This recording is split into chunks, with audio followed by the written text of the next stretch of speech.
بسم اللہ الرحمن الرحیم۔ السلام علیکم۔ امید ہے کہ آپ سب طلباء بالکل ٹھیک ٹھاک ہوں گے۔ ہم لوگ اپنا سبق پڑھ رہے تھے، حوصلہ نہ ہارو بڑھو منزل اب کے دور نہیں۔ ہمارے سبق کا عنوان ہے اور سبق نمبر 12 ہے۔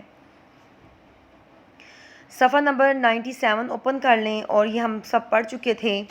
یہاں پہ ایک بوڑھی عورت کے بارے میں ہم بتا رہے تھے کہ ایک بوڑھی عورت جو ہے انہوں نے جب سانحہ پشاور سنا تو اسے اپنی جو ہے وہ ایک جو ہے ماضی جو ہے وہ یاد آیا، کیونکہ یہ بوڑھی عورت عام بوڑھی عورت نہیں تھی بلکہ ایک شہید کی بیوہ تھیں، ایک شہید کی جو ہے وہ بیٹی تھیں، ایک شہید کی ماں تھیں۔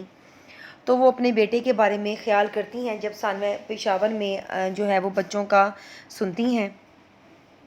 پیج نمبر 98 سے چلتے ہیں۔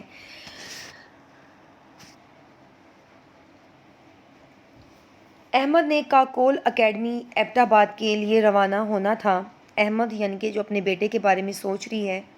اچانک احمد نے کہا، اماں جان، میری کچھ ضروری چیزیں رہ گئی جو میں ساتھ والی مارکیٹ یعنی کہ بازار سے لے آتا ہوں۔ ابھی اسے گئے تھوڑی ہی دیر ہوئی ہوگی کہ پورا قصبہ ایک زوردار دھماکے میں گونج اٹھا۔ قصبہ، گاؤں، بیٹا یہ ساتھ ساتھ میننگز لکھنا شروع کر دیں آپ۔ زوردار، بم کی آواز یا بہت زیادہ شور، گونج، گرج۔ پھر کیا تھا کہ ہر طرف افراتفری پھیل گئی۔ افراتفری یعنی کہ ہلچل یا کھلبلی پھیل گئی۔ احمد نے اپنی ہر چیز وہیں چھوڑی اور بڑی بہادری سے اور جرأت مندی یعنی کہ جرأت، حوصلہ، دوسروں لوگوں کے ساتھ مل کر جلدی جلدی زخمیوں کو اٹھا کر ایمبولینس میں ڈالنے لگا۔ فارغ ہونے کے بعد ابھی احمد پلٹنے ہی لگا تھا کہ ایک عورت کے کراہنے کی آواز آئی۔ کراہنا، درد بھری آواز یا درد کی آواز۔ وہ اس آواز یعنی کہ صدا کے سمت بڑھا یعنی کہ طرف بڑھا۔ جیسے ہی وہ اس عورت کو سہارا دینے لگا یعنی کہ مدد کرنے لگا، ایمبولینس میں ڈالنے لگا، ایک اور زوردار دھماکہ ہوا اور احمد بھی اس زد میں آ گیا یعنی کہ نشانے میں آ گیا۔ بی جان کو جب معلوم ہوا کہ ان کا بیٹا بڑی بہادری سے انسانی جانوں کو بچاتے ہوئے شہید ہوا ہے تو ان کا سر فخر سے بلند ہو گیا۔ فخر، ناز، بلند، اونچا۔ مگر مامتا یعنی کہ ماں کی محبت، سکون نہ ملتا تھا یعنی کہ آرام نہ ملتا تھا۔ وہ بار بار اپنے آپ سے اور معاشرے سے سوال کرتی تھیں۔ معاشرہ، ارد گرد کا ماحول یا ارد گرد میں بسنے والے لوگ، یہ کیسے دشمن ہیں؟ دشمن کا مترادف عدو ہے اور معنی بھی عدو، عین دال واو۔ وہ کالی بھیڑوں کی طرح ہمارے اندر ہی چھپے ہیں۔ کالی بھیڑیں کون سی ہوتی ہیں؟ برے لوگ، ایسے لوگ جو دکھنے میں معصوم دکھتے ہیں لیکن ان کے عزائم جو ہوتے ہیں وہ بہت غلط ہوتے ہیں۔ ہم ان کو کیسے پہچانیں؟ ان کے ارادے کیا ہیں؟ ان کے مقاصد کیا ہیں؟ وہ ایسا کیوں کر رہے ہیں؟ میں اپنے بچے اور اس جیسے ناحق شہید لوگوں کا خون کن کے ہاتھوں تلاش کروں یعنی کہ ڈھونڈوں؟ ناحق، بغیر کسی وجہ سے۔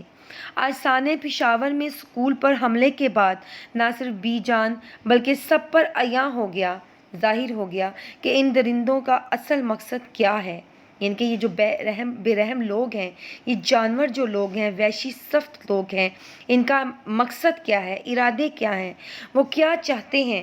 اب وہ صرف یہ سوچ رہی تھیں کہ وہ ان سے کیسے بدلہ لیں، کیسے وہ اس سے صلہ لیں۔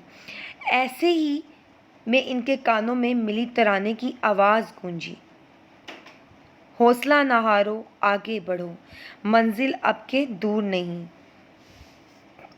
ساری رات اسی سوچ میں گزر گئی۔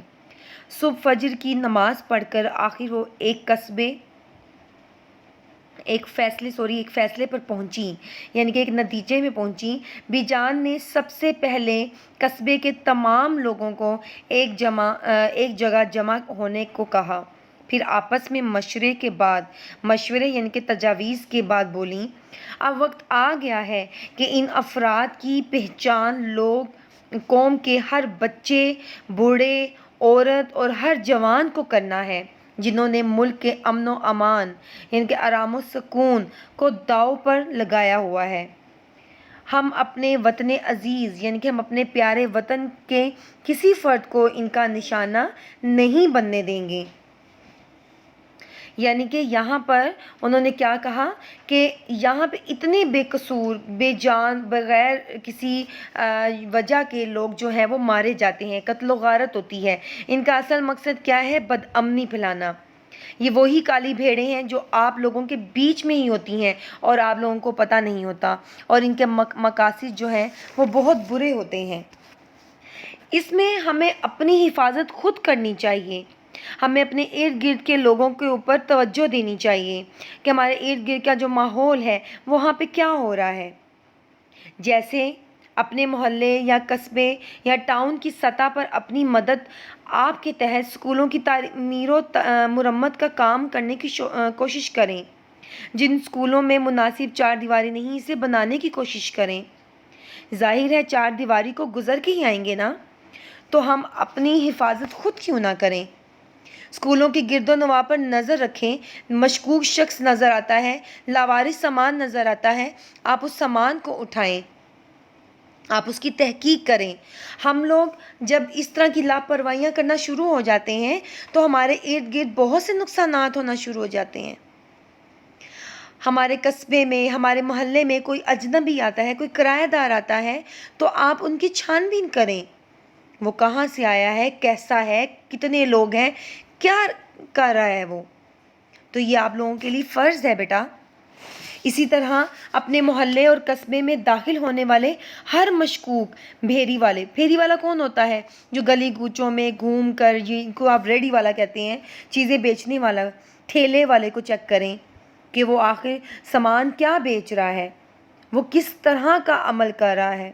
ایمرجنسی سے نمٹنے کے لیے کن جگہوں پہ ہمیں اہم فون نمبرز کرنے چاہیے، کہاں رابطہ کرنا چاہیے، کہاں تعلق قائم کرنا چاہیے، اس کا باقاعدہ ہر بورڈ بچوں کے سامنے لگا دو، گلی محلے میں لگا دو کہ کوئی ان پڑھ شخص بھی اس چیز کا فائدہ اٹھا سکے۔ ہر محلے، قصبے، دکاندار اپنی دکان کھولنے سے پہلے ارد گرد کا جائزہ لیں، جانچ پڑتال کریں کہ کوئی مشکوک چیز مثلاً سائیکل، موٹر سائیکل، گاڑی وغیرہ لاوارث چیز پڑی ہے تو اس کو فوراً اطلاع دیں تاکہ آپ نقصان سے بچ سکیں۔ کرایہ دار، گھریلو ملازم کو رکھنے سے پہلے متعلقہ تھانوں میں ان کا شناختی کارڈ وغیرہ جمع کروا کے جانچ پڑتال اندراج لازمی ہے۔ اس طرح ہم بہت سی چوریوں سے، بہت سے نقصانات سے بچ سکتے ہیں۔ ہمیں اپنے ارد گرد ان چیزوں کا خیال رکھنا چاہیے بیٹے۔ جب ہم ارد گرد ان چیزوں کا خیال رکھیں گے، آگاہی سینٹر کیا ہوتا ہے؟ لوگوں کو شعور دینے والا مرکز، تاکہ ناگہانی حالات میں یعنی کہ اچانک آنے والی مصیبت میں لوگ اپنا تحفظ خود کر سکیں، وہ کسی کے محتاج نہ ہوں۔ لوگوں میں اتنا علم ہونا چاہیے کہ وہ اپنا تحفظ کیسے کریں، اور ہم ارد گرد کا ماحول دیکھیں گے، اپنے ارد گرد کا ماحول سنواریں گے تو ڈیفینیٹلی ہم خود بھی سنور جائیں گے۔ یہی لیسن ہے اس چیپٹر میں، اور یہی سمجھانا چاہ رہے ہیں کہ اپنے ارد گرد کے ماحول کو، آپ اسکول جاتے ہیں، مدرسے جاتے ہیں، آپ کسی گلی محلے میں کھیل رہے ہوتے ہیں تو اس چیز کو دھیان رکھیں۔